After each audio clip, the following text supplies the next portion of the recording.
Hey there, this is John for the Breakthrough Creative, and it's the end of the year. I hope that you had a great holiday with family and friends. Hope that you're able to kick your feet up a little bit, and I hope that you're looking forward to an awesome new year. I was looking over the episodes for 2022, and this particular episode, the Q&A, was one of the most highly viewed and downloaded episodes. And I thought it would be worth a look again because so many times people are trying to figure out how do they price, where do they niche in at, and how do they manage their workloads. And it was just a really cool episode with a cool and helpful set of topics. So I'll see you next year. Happy New Year. On to the episode. John, thank you so much for having me. This is super cool. I'm actually a big fan of the podcast. So for me, kind of an honor. So thank you for having me. But my name is Jason D. Knegt. I am what can I say? I'm transitioning into becoming a full-time freelance artist. I have been working in the hospitality industry for the last 20 years or so, mostly as a bartender. I had a great job for 13 years straight where I was slinging drinks at a pool down here in Orlando, Florida.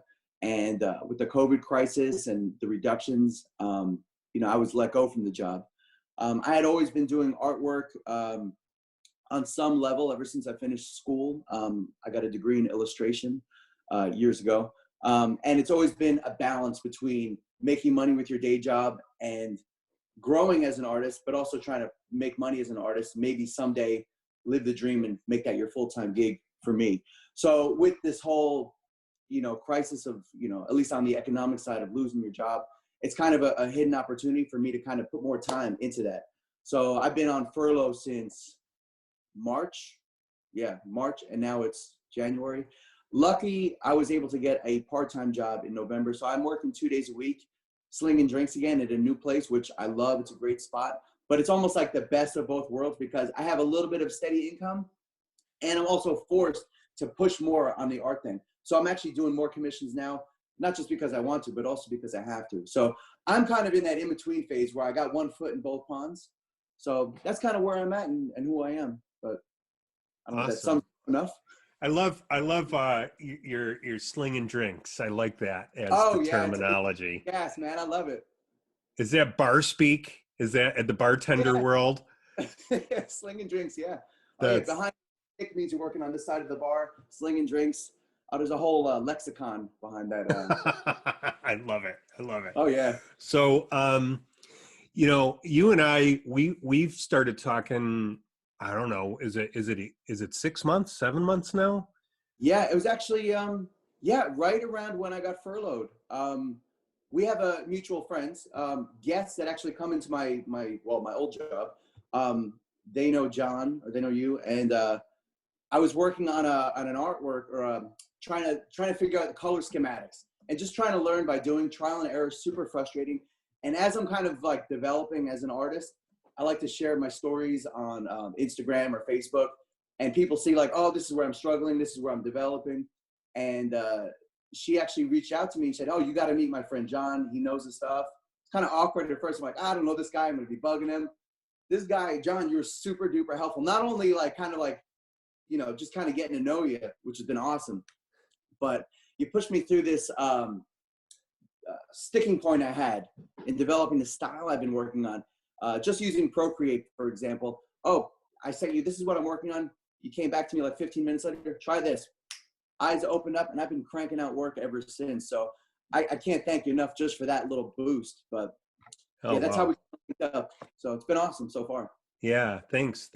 Thank you. I mean, it was fun to do, and you know, um, it's always cool when you have a friend say, "Hey, I've got a friend that maybe you could chat with," and you reached out to me, and the way you reached out it was just really cool. I mean, you were very personable, friendly, and you told me kind of where you're at, and I love investing time in people like that. It's like, yeah, because I mean, that's my story too, is I'd reach out to people and then they'd respond, and some of them wouldn't be as friendly, and they're like, but the people who did, it's like, oh, they're keepers, man. And we've actually developed a friendship now over the past several months. And you started doing something that was really interesting, where on Messenger we were typing back and forth, and then a video popped up from you,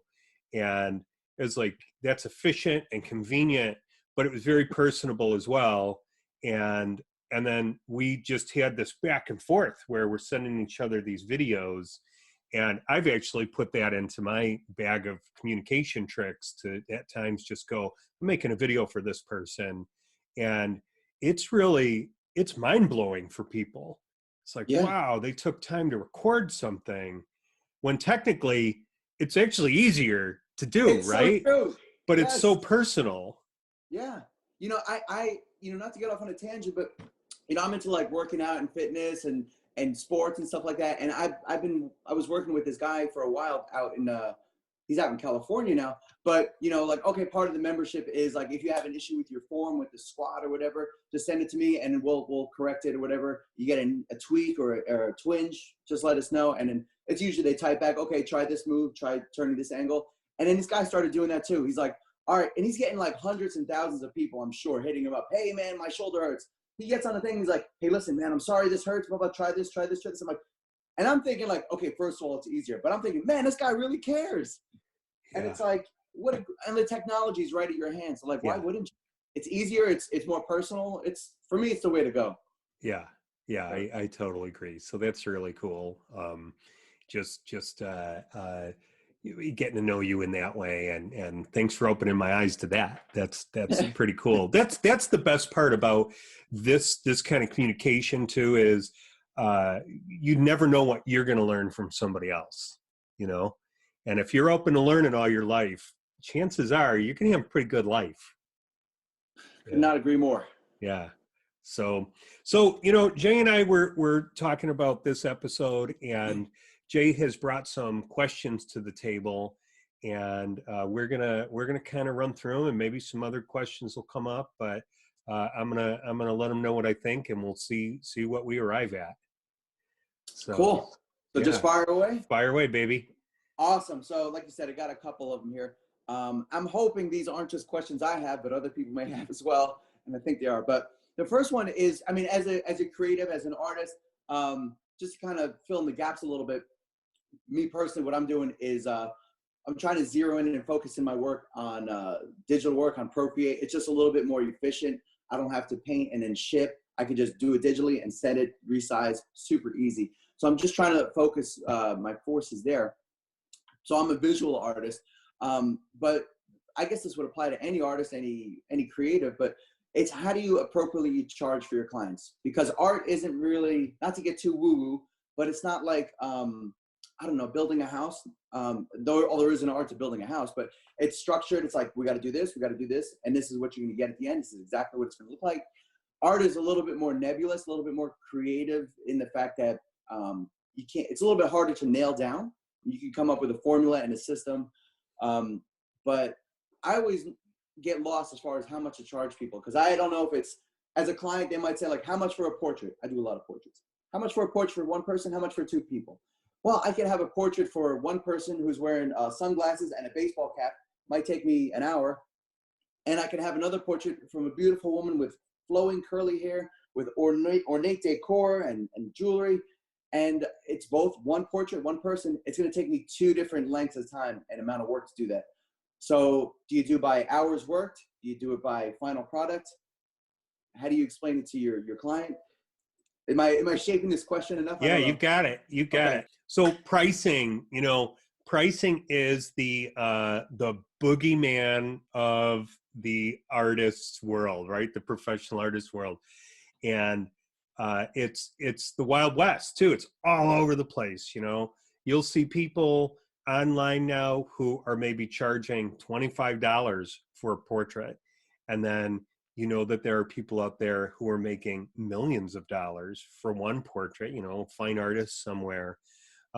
So you need to learn your market and find your place in the market. And I tend to look at revenue sources in two different silos.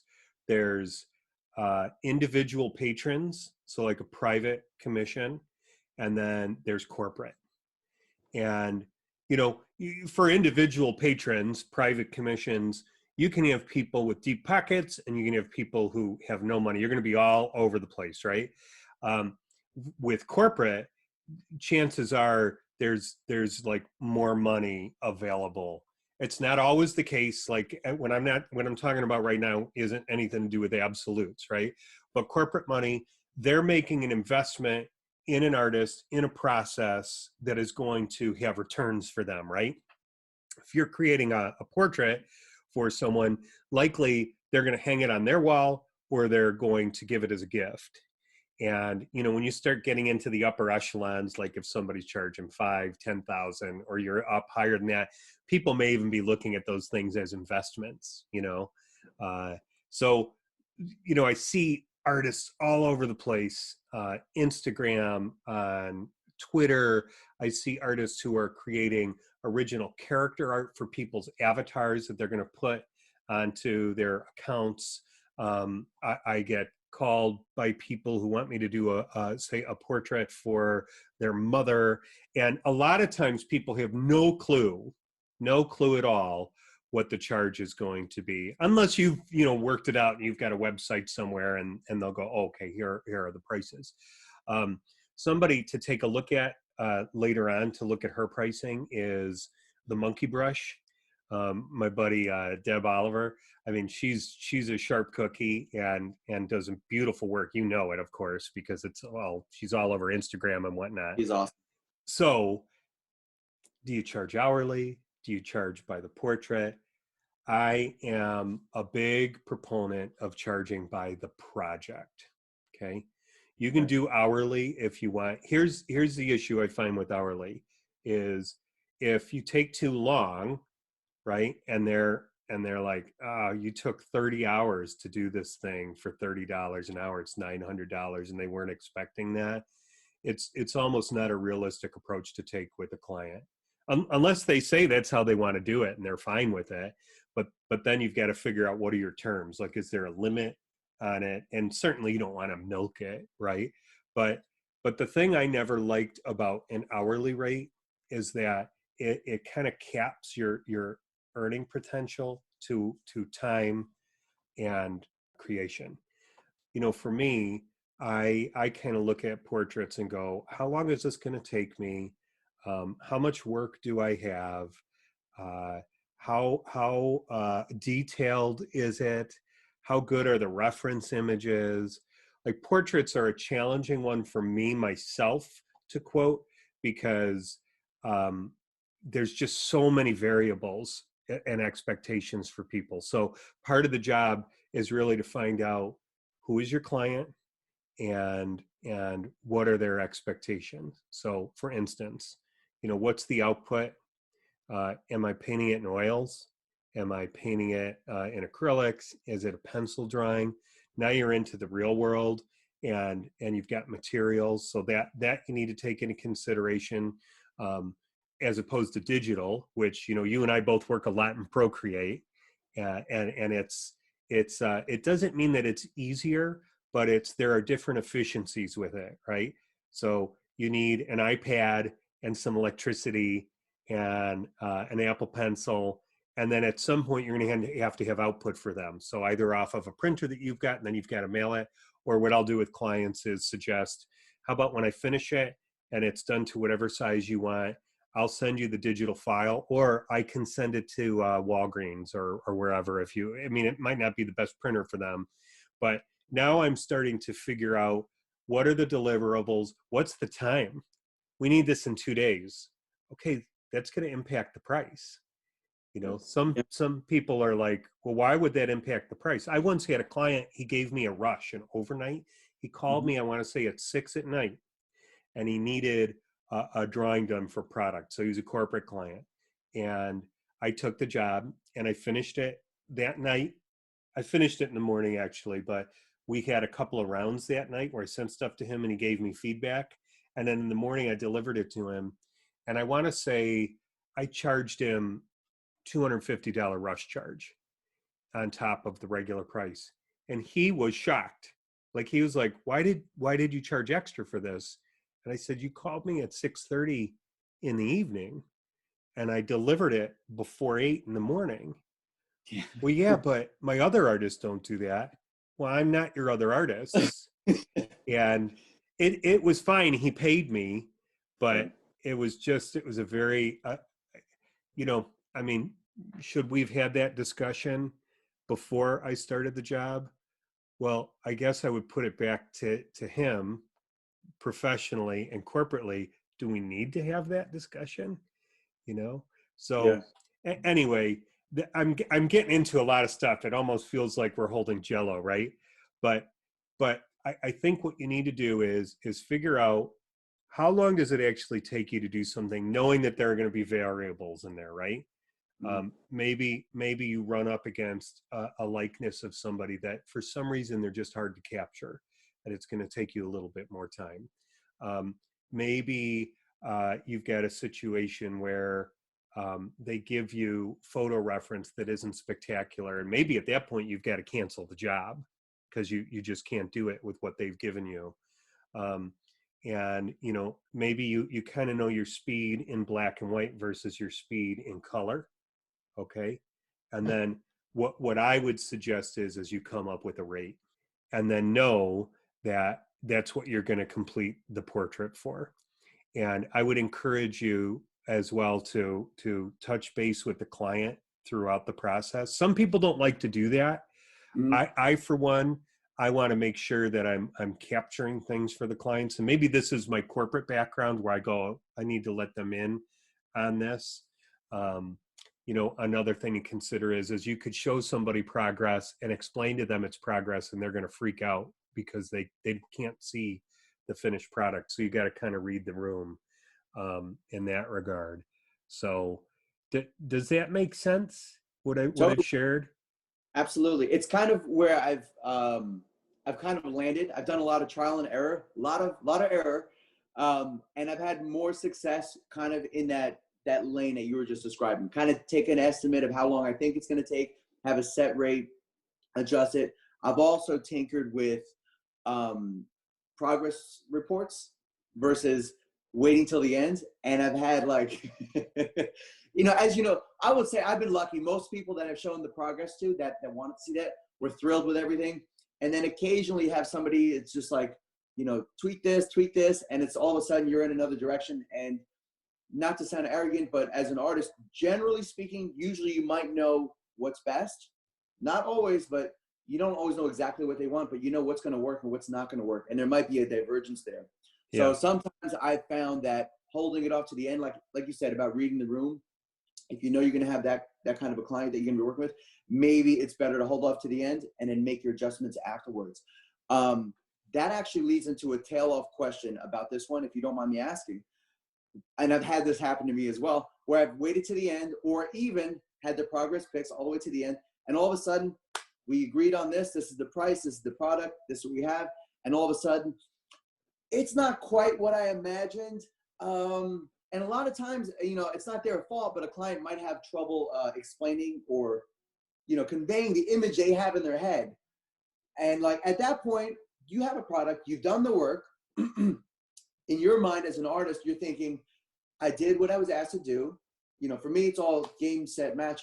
But in their mind, they're like, I'm paying you for a product and you didn't deliver that product. It's Yeah. like if I asked you to come over and fix my sink, but it's still leaking, but you did the work, now we have an imbalance. So at that point, where do you go? Do you scrap it and just start and give them a whole new project for free? Do you charge them an editing fee? What's your plan of attack in a situation like that? So did you get money up front on that project? Usually I'll try to do a half on Yeah. before, half at the delivery. Yeah.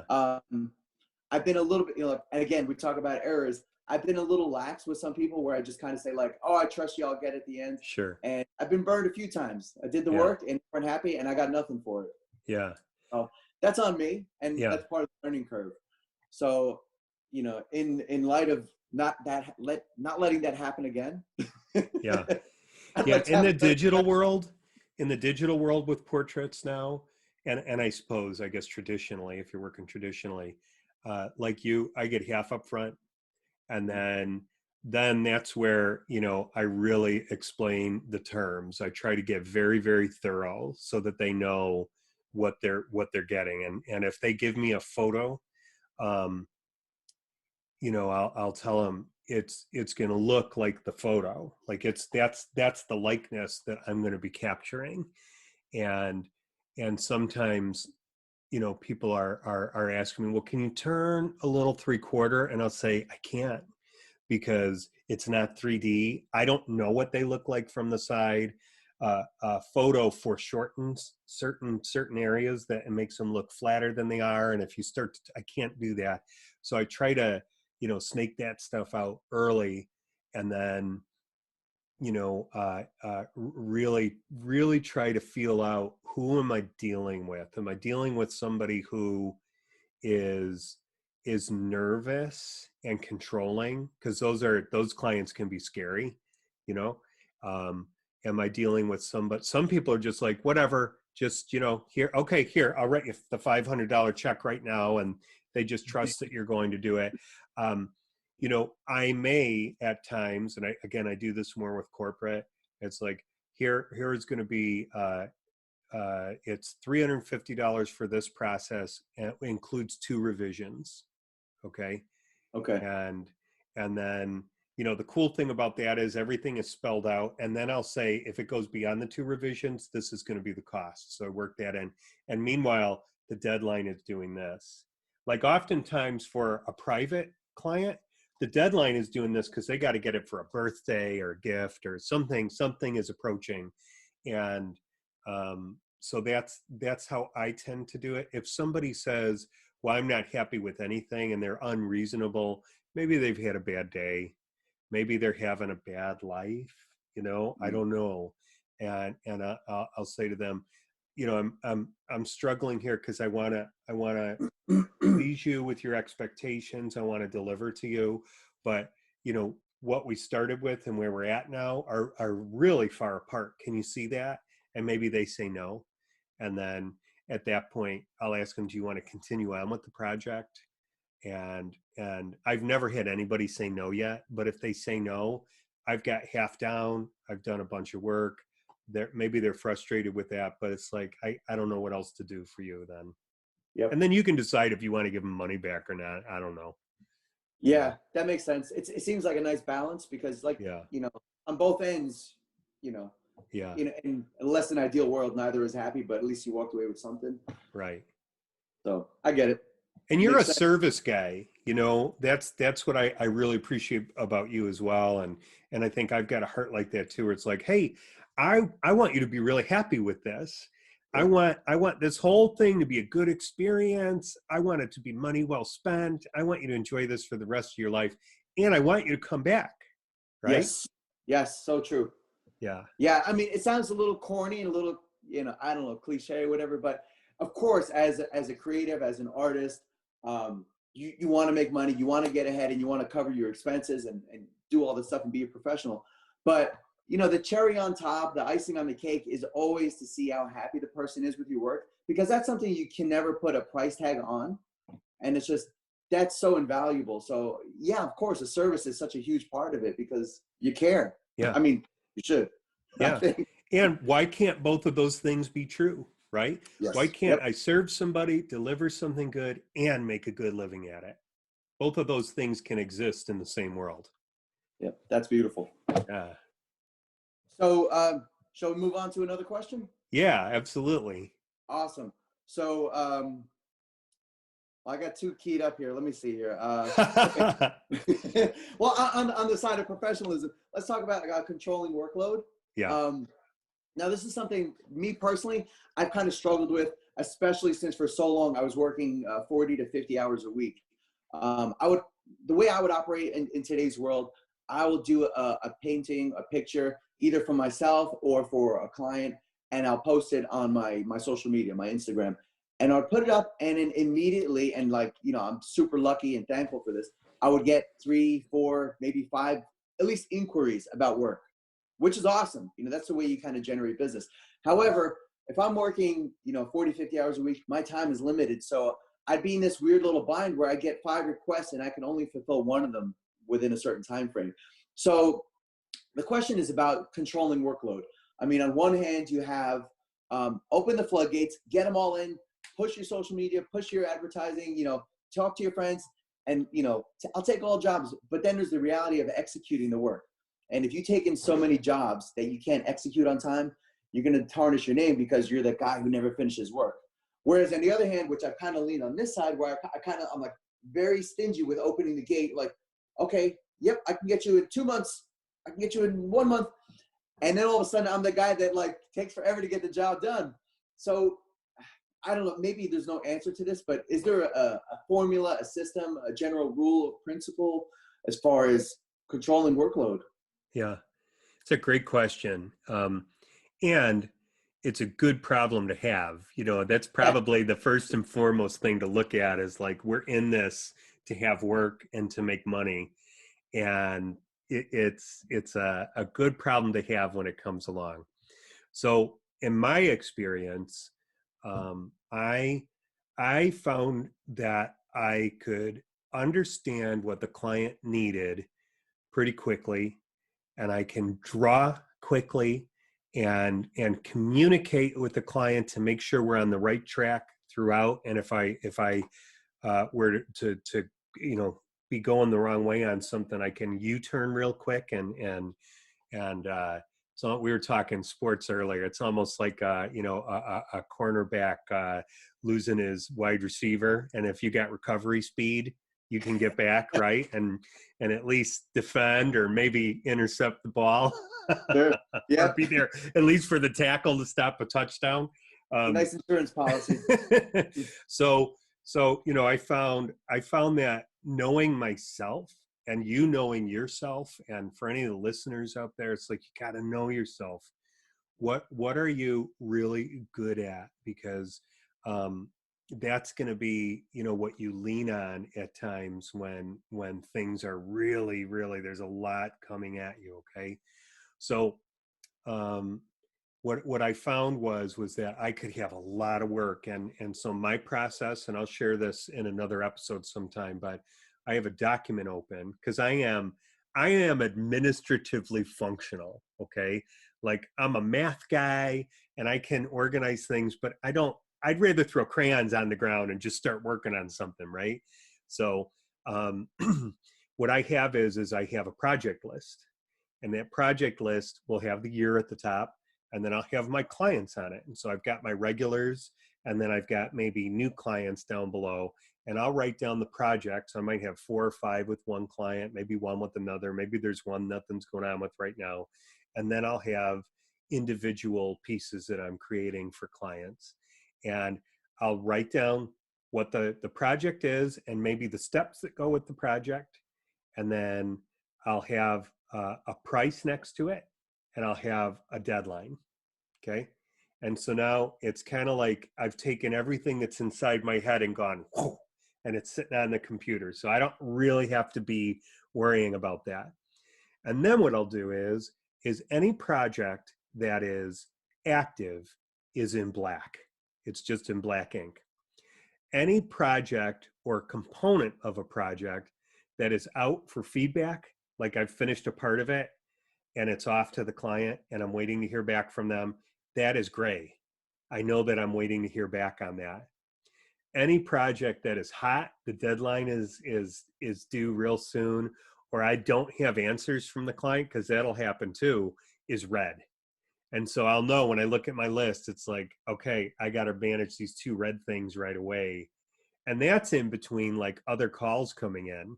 You got to call for a new project, or maybe somebody wants to add something. Like a lot of times nothing is convenient, right? Relationships aren't convenient. Something goes on with your family or a friend, and you've got to kind of tend to that, or tell people, hey, I need to push you off. So it's not just controlling workload, it's like controlling life load and making it all work, right? And like Deb, for instance, that we were talking about earlier, the incredible portrait artist, the monkey brush, she works all night. she's got two little kids and tends to Yeah. them during the day and all, but then she's a night owl, and it's quiet and nothing's going on, and so she can get her work done that way. So, I guess something to know is you need to make it work for yourself, and determine what you're comfortable with.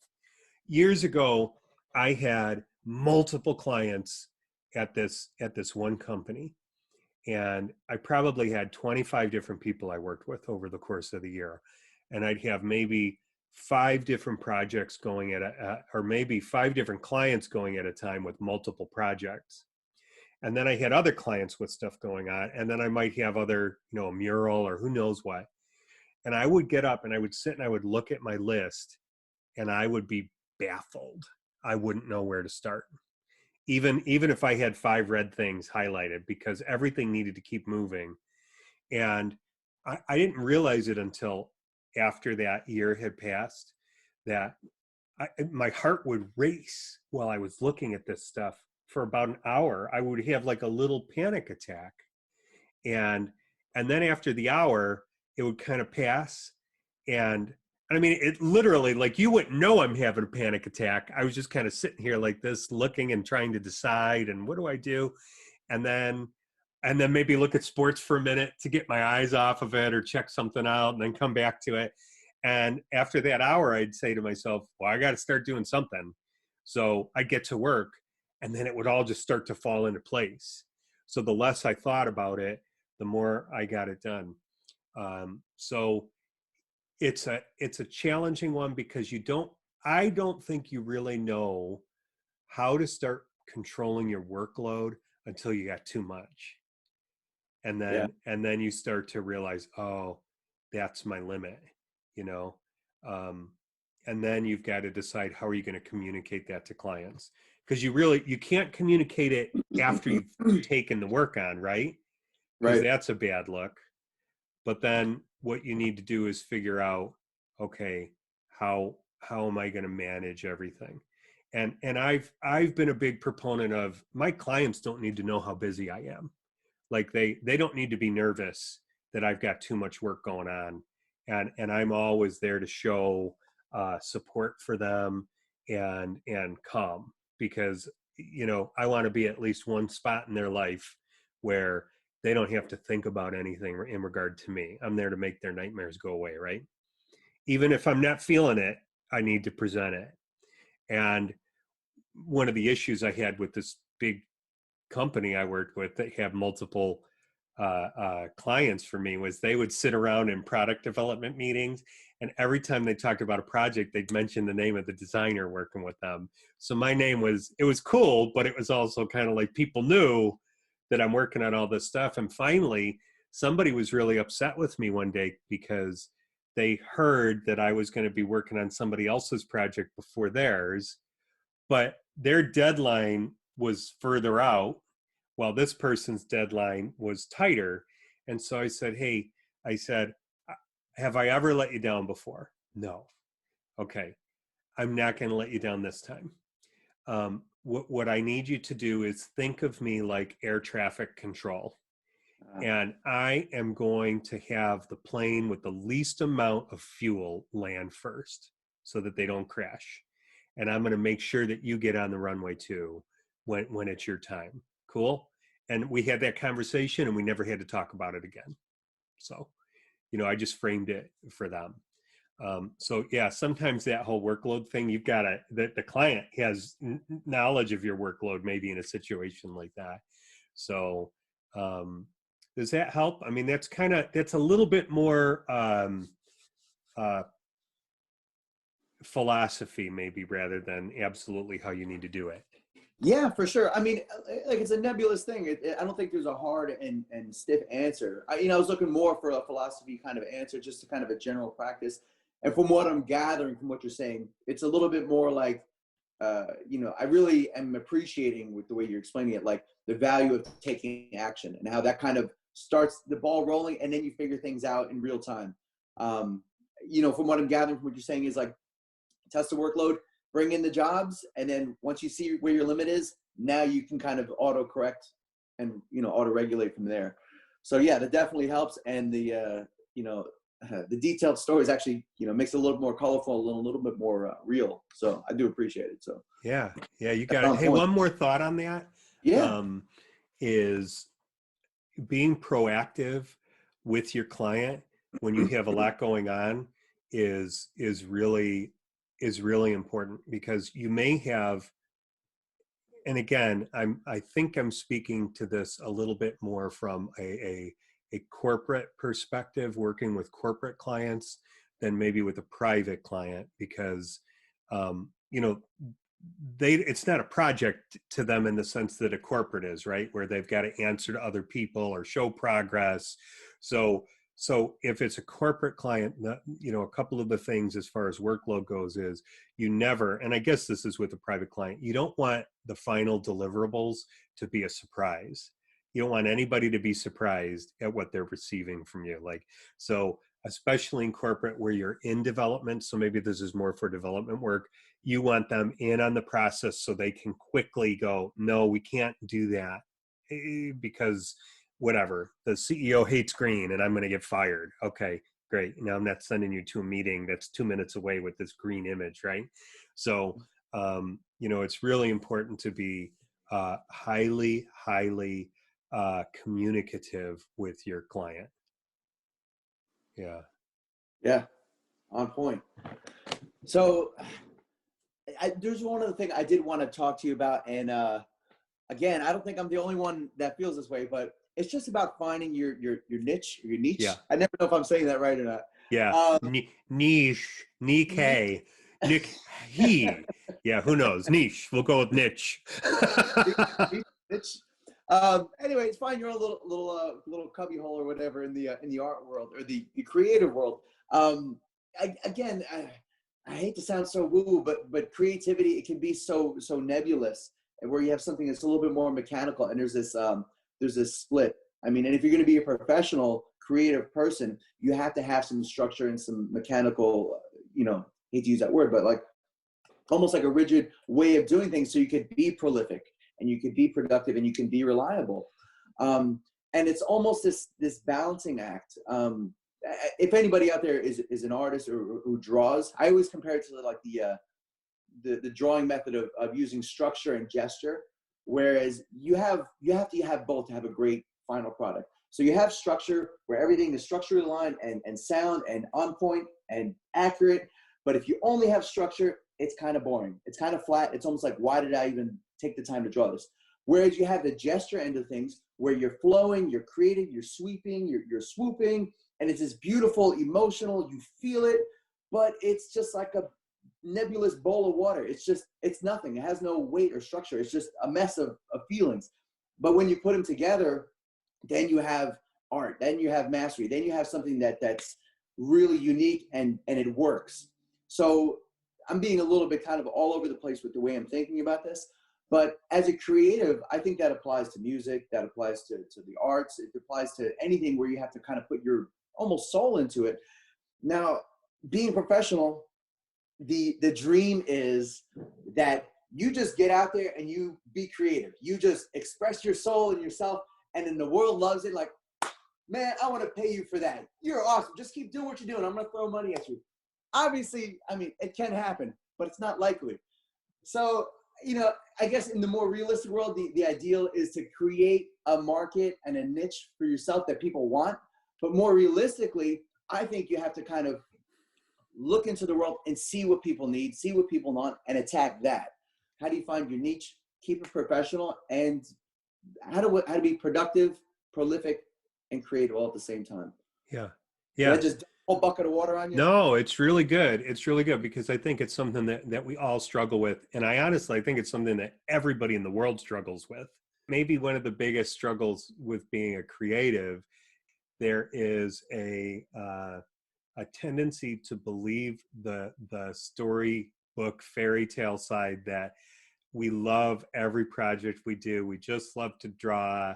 I think we get caught up, and other people in who aren't artists get caught up in, you don't have to pay an artist anything because they just love what they do. So somehow they're getting compensated in a couple of ways, and that's good enough.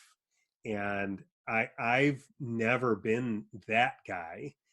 I made a promise to myself as a 13-year-old kid that I'm going to make money as an artist, because I didn't want to work an office job. I didn't want to, do something that I wouldn't find enjoyable. So I began pursuing it, and then, I stumbled into making a chunk of money airbrushing t-shirts when I was young, and was pursuing special effects makeup and studying under a master in that, and then decided when I was 22 that wasn't what I was going to do. And so now I've got these really strong drawing skills, really strong airbrush skills, and really strong relational skills, and an ability to communicate and understand people. Um, and so I didn't know where that was going to lead me. And then I met this guy. He knew about special effects with me. That's how we kind of connected over that. I went over to cast somebody's face for him. I went over to cast somebody's face, and he brought me up into his studio, and he was a sculptor, and he worked in the toy design industry. And so we kind of slowly got to know each other, and all of my skills, my drawing skills, my sculpting skills, the knowledge of special effects makeup, all of that stuff was applicable. You talk about applying your skills, right? It was applicable to the toy design industry. Suddenly I found myself designing Happy Meal toys. And so there's all this discovery that's happening for me while I'm applying my knowledge and craft and skills to this world that I never intended to be in, that I'm finding I enjoy. I enjoy the people, and I enjoy the work. And it's challenging because now I've got to make sure that I'm really matching this profile of Disney's Hunchback to the character art and the front view, and I'm learning skills, right? And I'm learning engineering skills from this guy, because the arm has a spring in it. It needs to move like this. So I'm drawing mechanisms for him that I know nothing about, but we're talking through it. And I'm his hands, right? And I'm Mhm. creating this. So I'm applying my skills to that. And then I start to go in some meetings with him to these different studios. And at the time, I don't know if it's the same now. It seems like more people draw and have really strong drawing skills. But I suppose I was surprised that there wasn't the amount of quality drawings hanging up in these places. And I was like, wait, because I didn't go to college or school for any of this stuff. I'm like, shouldn't everybody be able to draw if they're a designer or an illustrator? Shouldn't they be able to draw really well and draw form and draw with control? And it wasn't out there. Like I was a valuable commodity, and that came into the forefront for me. And that whole time, that was like through my 20s, I was thinking to myself, I don't have a style. I don't have any kind of style. But that helped me with my niche, because I was a chameleon, and I could go into different styles, and I could draw a Disney princess, and I could draw Darth Vader from Star Wars, and I could make up a Rat Fink style crazy rod character for a slot machine. I could do these things. So my niche actually became guy who draws to help clients communicate a product or a service or a good. So that became my niche. Wow. Yeah, that's really cool. I mean, and it's weird then, because um, you I think of I've said niche, Nike, a million different ways. I think a niche is is maybe another term for uh, revenue stream. Okay, Yeah. Yep. so like uh, some people know me only as a caricature guy, and they hire me to draw funny pictures of people, right? And then when I was in at a client doing product development, now I'm out of toys. At least this company, this is a hard goods company, and they were making humidors, and they were making plastic pieces and printing on board, and they were all over the place. And I would get in and I would help them develop a project to a certain point. And then they would ask me, do you know anybody who works digitally? And I was just starting to work digitally. And I said, yeah, I do. And they said, really? You work in Illustrator? And I didn't know it at the time, but I just said, yeah. And they gave me a project and I was able to, in a week, figure it out and deliver it to them. And then it became, hey, who does this work for you? Well, we have a few people. Can I do some of that work? Yeah, you can. Yeah, I'd love you to do that work, John, because, I'm building a relationship with them. And then I wouldn't know what to charge, right? So I'd ask Right. them, do you mind if I ask you, what's the budget for that? Like, what do you pay? Oh, yeah, we pay like $900 for one of these. Okay, are you cool if I charge you 900 for that? Oh yeah, of course. So I'm now learning, I'm on the inside, right? And I'm learning that this is what they'll pay. And I'm thrilled to be, earning while I'm learning. Yeah. And so you just keep adding skill sets to things, and then, you just, you figure out where you can make money and what you can do. And maybe, just to kind of broach, um, enjoying the work, Mm. and maybe overcoming maybe boredom with some of the work, because you're doing the same things. You're doing part of the processes, you're going to do the same way over and over and over, right? Like, you're going to draw a nose is a nose is a nose, but it's not. They're all Right. different, but you kind of know the basics of how a nose is formed. So we're going to draw, a nose a million different ways from a million different angles in our lifetime if we're doing portraits. And what I've found is that, the discipline takes over when I'm not enjoying a project. I now have, discipline to rely on, because I've got to get it done. And frankly, not every day is going to be fun. Not every project is going to be fun, and there may be a string of them that are not fun, or you're going through a tough time in your life and you just don't feel like it. Like, I don't wait for the muse. I don't believe in that. I Right. think it's like, get to work. You've got to get to work and you'll figure it out. And I mean, there's times for rest. There are times where you go, I just don't have it today at 2 o'clock. This thing isn't due for 2 days. I'm going to go swimming or do something different right now. But then, that's where controlling your workload and knowing your dead, right? You kind of got to know where you're at and yourself. Um, Yep. but then, back to enjoying your work. The other side of that teeter totter that is I'm on one side, kind of weighing it down. Well, my client and the deadline and the money is on the other side, right? And I've got a relationship with that client and I don't want to let them down. Like, I would run through walls for my client.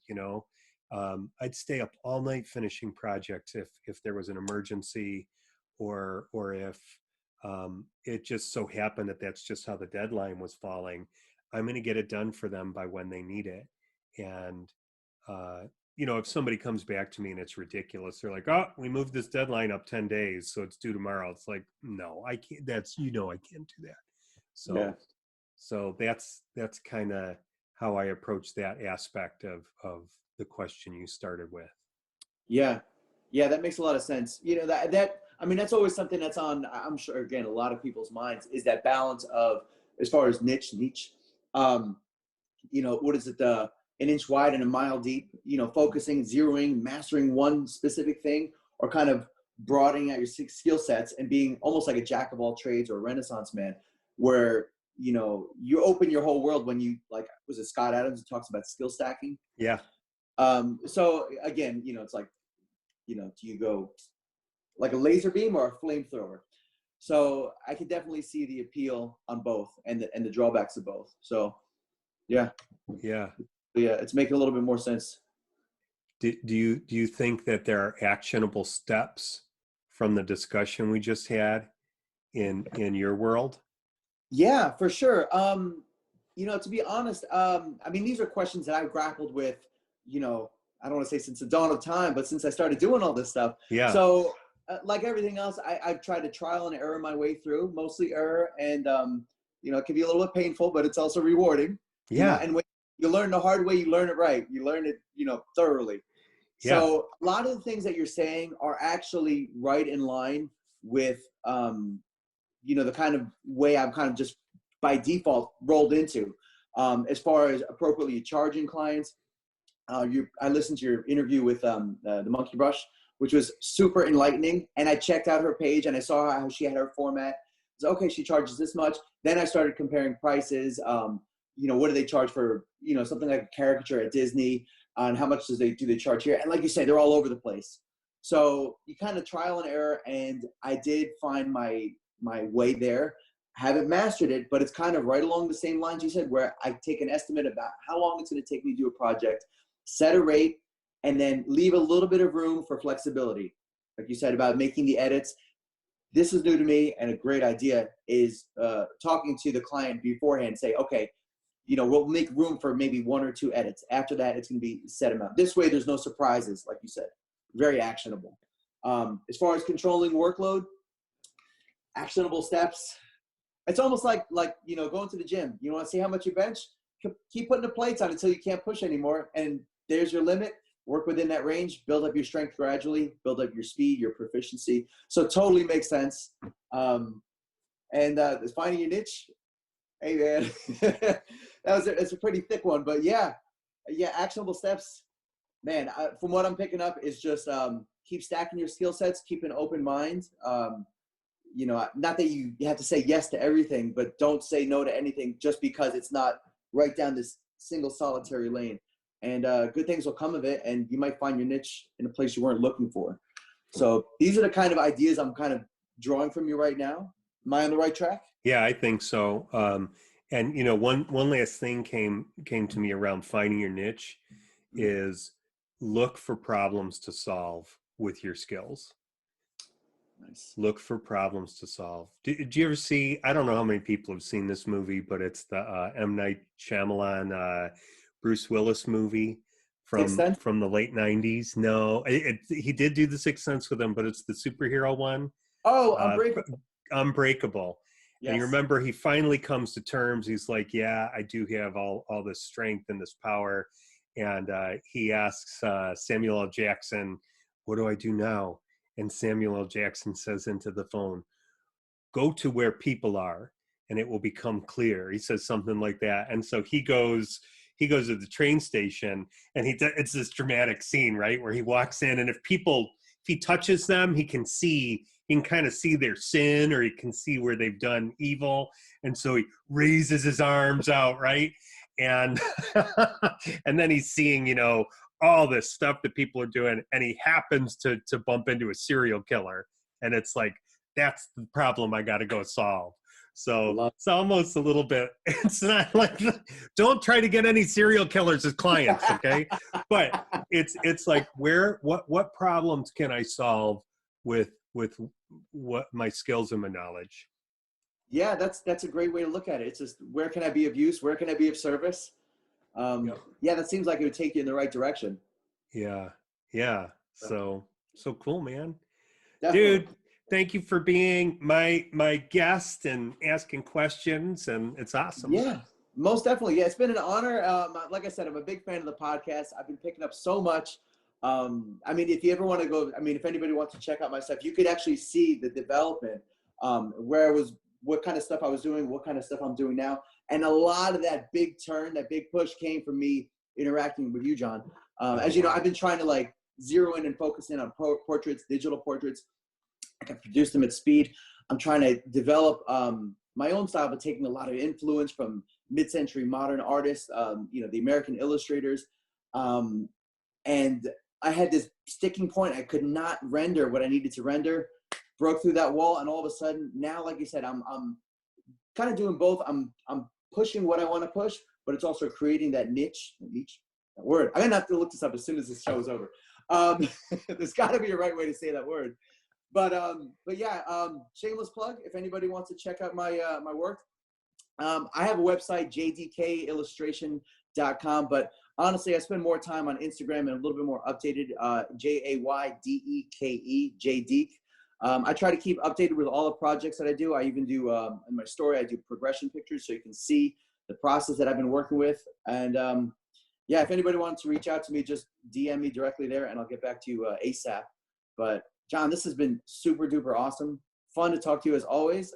I think that you're a really good artist, dude, and as good of an artist as you are, you're a better person, and that means the world. Like, the art is great and you're going to go far with it, but the reason why you'll go further is because of who you are as a person, and your perspective on life, and your desire to keep on growing and growing and growing. That's big, dude.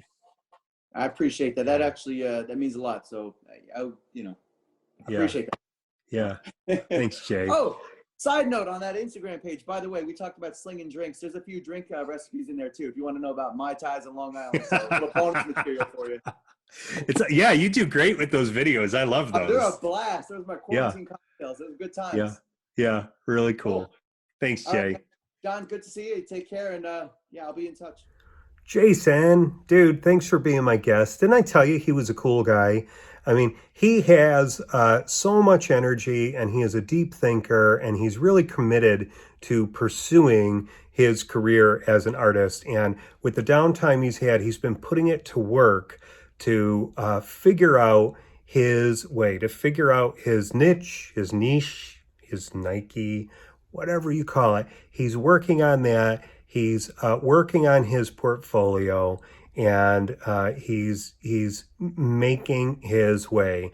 And just like Jason, I would encourage you to take a step today, right after you get off of this show. Okay, when you're done and you put your phone down, or you turn your computer off, or wherever you're watching or listening to the Breakthrough Creative, make some headway on your own career. I don't know if it's a piece that you need to finish. I don't know if it's a client you need to call. I don't know if it's a cold call you need to make, or just something that you need to do in your business at large that is going to bring you closer to whatever your goal is in making a living as an artist, because that's what we are all about here at the Breakthrough Creative. So get busy working on your craft and making a living with what it is that you do creatively. Okay? I will see you next week.